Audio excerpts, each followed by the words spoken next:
Sanya, what are you thinking in that situation, minutes before half time, in a game where we got an early goal, spent 10 minutes playing it around nicely, and then really just letting the game drift, and then United had a few chances, and then, right when we think, yeah, we're going to make it through to half time, we can have a little breather and we can try and improve, Sanya comes in with the most ridiculous tackle I've ever seen, penalty, and obviously Van Persie's going to score. I just can't.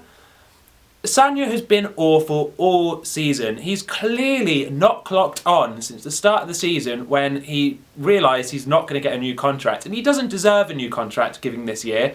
Get rid of him. Sell him in the summer and let Jenko play. Every time Jenko has stepped in, he's done a job. Now, I remember when I was at the 8-2 game at Old Trafford where we got absolutely spanked and Jenkinson was woeful. But the whole team was.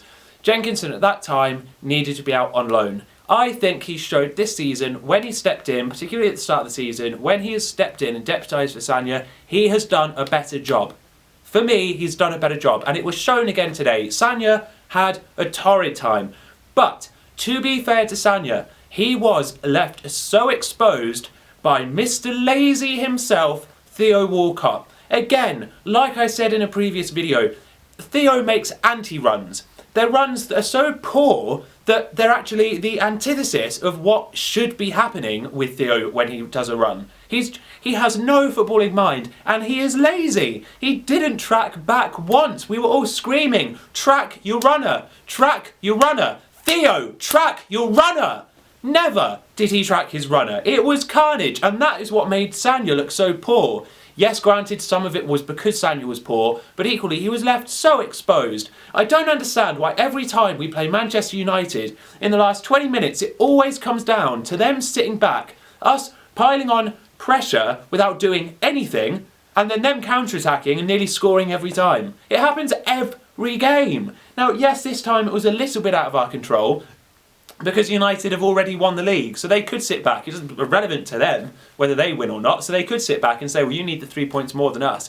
But every game it seems to be happening. Against United, last 20 minutes, we push on, they counter, and they score a goal. Now, this time they didn't score a goal, but we just looked so poor up front. We just didn't have any sort of interchanging play, any sort of combination play, or runners doing different things, just creativity. It was just so sapping of energy, of just play it there, play it slowly there. How many times did Sanya and Walcott have the ball on the right hand side without any option whatsoever? Couldn't whip it in because one, Sanya and Theo Walcott can't cross the ball, and two, no one was in the middle, ever were they in the middle. So what was the point? We had the ball there so many times, did nothing with it. It's the same fundamental problems. Now, we have left ourselves a big ask for the next 3 games because we need 9 points. There is no getting away from the fact that I really think that we need 9 points if we're going to get 3rd or 4th. And that is a big ask. QPR went down today, so hopefully they'll have nothing to play for, so we should beat them next week. Wigan at home, you should always expect to win. But, you know, we haven't won necessarily all of those types of games this season at home. Newcastle away, wow. They might be scrapping for relegation. Hopefully they'll be safe because then we can go there and turn them over, hopefully, because we've got something to play for and they haven't. But what a game that is going to be now, because it will go down to the last game of the season. It is so frustrating that it is the same old problems. And everyone knew that we didn't have enough strikers at the start of the season. We all knew that if we had Van Persie, we would have had a great strike force. Without Van Persie, Giroud gets injured. What have we got? We've got Gervinho. He could play there, but he's not a proper striker. Walcott, he could play there, but he's not a proper striker. Podolski, he could play there, but clearly he's not a proper striker. We need a proper striker, Arsene Wenger.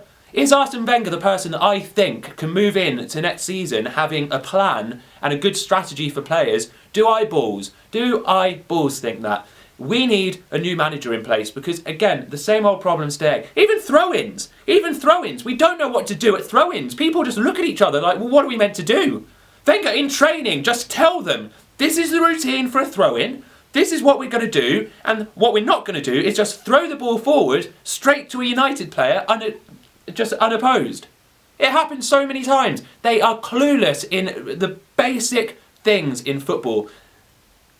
1 point against United, they're the champions, they had nothing to play for, you take the 1 point, you move along. It's just the reason that it is frustrating because it's the same problems we've had all season. Anyway, I will see you next week for the QPR away game, which I'll be at. Thank you very much, see you soon, thank you, boom, bye. Also, comment down below what you thought of the game and comment down below whether you think we're going to make top 4 because I'm struggling. Well, no, I think we will. I think we will, but we need 9 points. And if you agree with that, comment down below and tell me why. If you disagree, tell me why. Thank you very much, speak to you soon, bang, boom, bye.